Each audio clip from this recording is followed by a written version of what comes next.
দেখুন, এটা হলো জয়দেবপুর কৃষি প্রশিক্ষণ ইনস্টিটিউটের রাস্তার পাশ।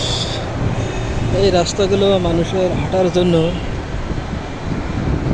উন্মুক্ত থাকতো। এটা কিন্তু এই রাস্তার পাশটা হলো মানুষের হাঁটার জন্য, কিন্তু দেখেন এটা দখল করে কেউ ঢস গাছ লাগাইছে, মূলা গাছ লাগাইছে, এই যে পাট শাক লাগাইছে, এই যে ঢেঁড়স গাছ, সাজনা গাছ, বিভিন্ন রকম সবজি, শাক এবং ফল লাগাইছে।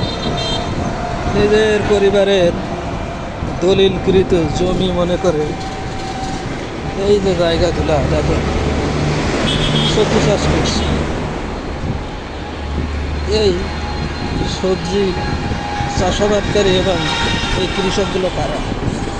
এটা হলো বাংলাদেশের একবারে জাতীয় কৃষি প্রশিক্ষণ ইনস্টিটিউটের সামনে।